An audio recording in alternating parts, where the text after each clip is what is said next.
Hello everyone, this is Phoenix here, and today we're going to be talking about another memory video, and this memory video is going to be on the Nintendo GameCube, which was the system I got right after the N64. Well, not right after, but it was actually in the year 2003 on the day of Christmas, which is actually coming up pretty soon from now, so yeah, we can't wait for a good old Christmas. But anyways though, yeah, so as for the Nintendo GameCube, this was a system, when I first got it, I was really excited to play everything that I wanted to play on it, because I remember the day when when the GameCube first came out, I was really excited to play games such as Super Smash Brothers and Luigi's Mansion, which were two games that first came out, well, actually no, Luigi's Mansion was a launch title game, but Super Smash Bros. Melee was pretty close to the beginning. It was close enough to be a launch title.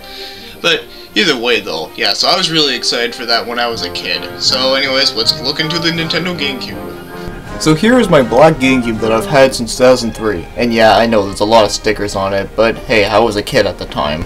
In fact, I'm sure there's a lot of people out there whenever they owned a system as a kid, they have at least tried to put stickers on them at least one point or another, or unless they just never bothered to do it anyways. And I also have the Game Boy Advance player, which is also nice. And then here are some of the controllers that I have. And I have to say, these controllers actually fit really nice. I actually really like them a lot. In fact, I like them almost as much as the PlayStation controllers. And as for the menu, I have to say, this is probably the part of the GameCube that I'll remember most. Mainly because of the fact that I just love the background music. I don't know why, but it kind of sounds like something that would be in a horror movie or game. But for now, let's take a look at the games. And here are the two Mario games that I'll be talking about. Now obviously I do have more Mario games than this on the GameCube, but these are the two ones that I grew up mostly playing a lot. And Mario Kart Double Dash was the first GameCube game I ever owned, excluding the one that came with the GameCube itself. And this game is probably one of my favorite Mario Kart games, next to Mario Kart 64 and Mario Kart 8. And I remember this game taking a long time just to unlock everything at the time. And I also really like a lot of the card designs in this one, since not all of them look like go-karts. But I still have a blast with this game still. And Super Mario Sunshine was another Mario game that I grew up playing a lot. In fact, this one is actually really good, even though this one is a lot different than most other Mario platforming games. But it was pretty unique enough that it did keep me interested in for a while. Also, I really liked spraying the hell out of everyone. That was always fun. And one and last Mario game I will mention is Luigi's Mansion. Now unfortunately I do not own this game, but I have played it many times. In fact, this was actually the first GameCube game that I ever played. In fact, the first time I played this game was at McDonald's, so yeah, that's kind of funny. But I have beaten this game before, but it did take quite a while to do. And of course I borrowed it from a friend of mine, so that was the way how I did it. Also, one thing I always found to be kind of funny within the two Mario games when it's comparing to Luigi's Mansion and Mario Sunshine is the fact that I think the GameCube was the system where they had to put an attachment to a character. I don't know if it's ironic enough, but I don't know, I still found that funny. And then here we have Zelda. And the collector's edition of Zelda was the very first game that came with the GameCube. Yeah, I got this game and Mario Kart Double Dash on the same day on Christmas. And you also can't go wrong with Wind Waker and Twilight Princess. But first I'm gonna go talk about a little bit about the Zelda Collector's Edition. And playing that was the first time that I ever played the original Zelda game and Majora's Mask. So it's pretty cool to know that that's how I first played those games. And Wind Waker was a game that I either rented a bunch of times, or a friend of mine let me borrow it. And I have to say, this game is pretty hard, but it's really fun though. But the only part that makes it hard is collecting all those Triforce pieces. I was never good at doing that. But everything else in it though is just really good. And yeah, I know the game looks really cartoony though, but that never really bothered me. In fact, that was one thing I always remembered being a kid, is that everyone used to tell me that this game sucked just because it looked cartoony, and I thought, wow, you guys are fucking stupid. And by the way, this is myself as a kid saying that to someone else as another kid, so with that being said, that just proves that I really do not like graphic horrors. And as for Twilight Princess, this is probably my favorite Zelda game on the system. In fact, it's actually one of my favorite Zelda games of all time. Even if it did come out really late on the system, I'll just mention it here a little bit, since this is one of my favorite Zelda games, like I said. And I really like the whole darkness feel about this game. I actually found that to be pretty damn cool. And the OST is just phenomenal, so, you know, I can't go wrong with that. And I know this is random, but I find some of the monsters within the Twilight realm kind of remind me of some of the things that you'd see in Pink Floyd The Wall, the movie. And I could go on more about this game, but I think I'll leave that for another time. And next we'll be taking a look at Starfox Assault. Now I have played a little bit of Starfox Adventure, but I didn't really play it a whole lot, so I can't really say much about that one. But Starfox Assault was the one that I played a lot. And this game I found to be pretty awesome. Now I know the controls in this one are like not perfect, but they're not really terrible either. But for the most part though, this game was still really fun. But I mostly like the fact that there is so much variety within the game. But of course, shooting up shit when you're in a spaceship is always fun. Also, the multiplayer within this game was actually kind of fun as well. In fact, I do remember playing that a lot with my other friends. And there is not really a whole lot else I could say, even though I know that I have played this game many times. But I really cannot wait for another Star Fox game to come out. It's been way too long. And now we have Soulcalibur II. Now this was the first Soulcalibur game that I ever played. And I was mostly interested within this game because, well, Link is in it, and that's pretty fucking awesome. But I have heard about Soulcalibur on this Dreamcast, but I never played it because, well, I've never owned a Dreamcast for a very long time, and also I kind of forgot about the game existed until Soulcalibur II came out, so that reminded me. So of course, when I first played this game, the first character I used was Link, but then after a while I just started to use other characters, and I realized that a lot of the characters are really interesting within this game, and the story to it was also really good as well. In fact, I have a really good idea. Maybe one day they should make like a spin-off game with the Soulcalibur series and make like an RPG out of it. I don't know, I think that would work pretty well. Anyways, this game is pretty awesome, and also I played this game a lot with other friends, and I have to say, playing this game with friends is fun, but at the same time, it can be really easy to be really cheap at times. But it was still a good time though. And then on, that's how I got interested within this series of games.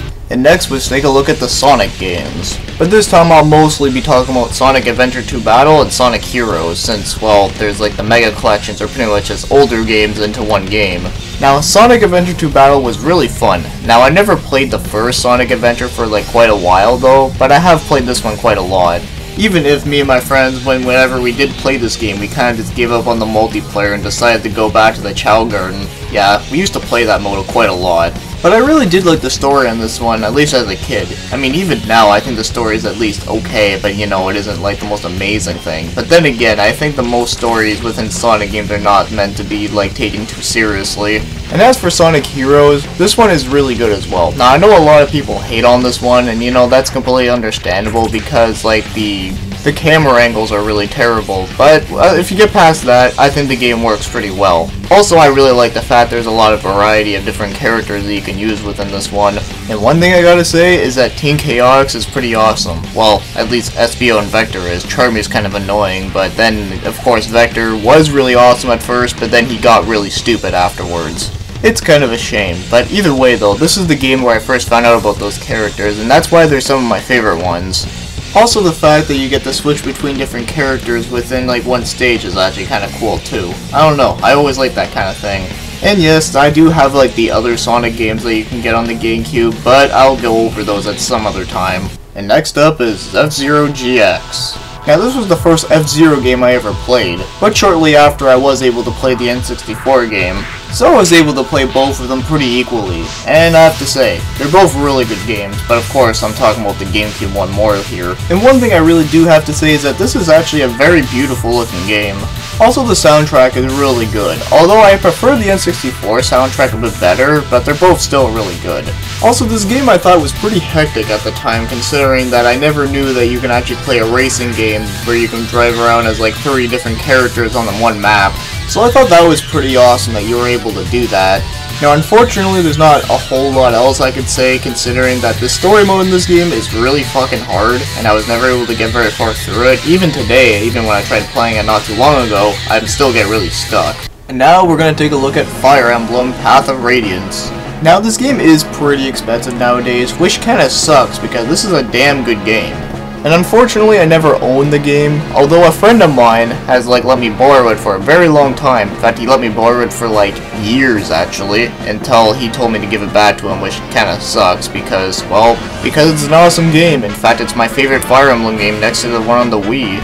but I mostly liked this game for the fact that it was a good challenge, and it had really good music, really good graphics, and even had some awesome characters. And one good memory I always had with like my friends when we played this game is that every time I got like a healer person within my party in this game, they always end up dying from me for some reason. I don't know why. I don't know if it was just because I was just being stupid by putting them like up front or something, but either way though, it was just always funny that like every time I got them, they always died.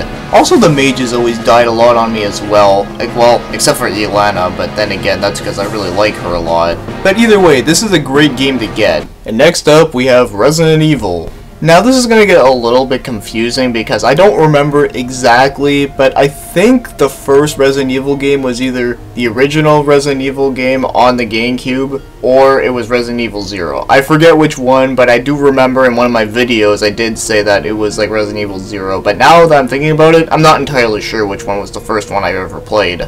But it was one of the two. And I do own a copy of Resident Evil 0, but I do not own a copy of the Resident Evil remake. But either way though, it was either one of these two was the first Resident Evil game that I ever played, and I really liked them both. Even if I really sucked playing them as a kid, hell, I even still suck playing them as now. The only one I ever really actually truly beat was Resident Evil 2. But it was a pretty fun way to get into the series though, that I will say, even if it was a little bit confusing now that I can't remember. But I do remember that there were games that I borrowed from someone else that I knew. That I do remember. And next up we have Tales of Symphonia. And this was a game I remember renting a pretty long time ago, and I have to say, from what I remember playing of it, it was actually really fun. So, yes, this was the first Tales of game that I ever played, but unfortunately I can't remember a whole lot about it, but I do remember having a lot of fun with it. Also, there wasn't a whole lot of RPGs on the system, so it's at least good that we got this one. But I do remember liking a lot of the characters. Yeah, so unfortunately I can't say a whole lot about it, and I would love to replay this game again if I could, but unfortunately the game is pretty hard to come by, at least around here. And there is an HD remake, but I haven't gotten around to getting it though, but maybe one day I will. But it is something I will mention just because, well, it was a game that I do remember playing as a kid, just unfortunately I kind of forgot about most of it. And finally, the last game I'll be talking about, and I'm sure it's one game you're probably wondering, why haven't you mentioned this yet? And that game is Super Smash Bros. Melee. Now I have mentioned this game quite a bit before, and as you know, this is actually one of my favorite games of all time. So not only is that this game is my favorite game of all like the Smash Bros. Game as of yet, but it's also my favorite game on the system, or at least one of them anyway. And speaking of which, the newer Super Smash Bros. For Wii U is coming out very soon, so I hope I can get that on time. But anyways, this game was really fun, at least for like multiplayer and single player. And it took a lot of time just to get all the stuff that you really wanted to get in this game, like unlocking all the characters and the stages. Oh, and the trophies too. The trophies was a real bitch to get all of them. But anyways, I think I talked about this game too much since, well, you know what I'm gonna say. Awesome graphics, awesome music, and just awesome everything. And there you have it. That is some of the GameCube memories that I've had since, well, 2003, like I mentioned. So anyways, without further ado, I really hope you enjoyed this video. Thanks for watching and commenting.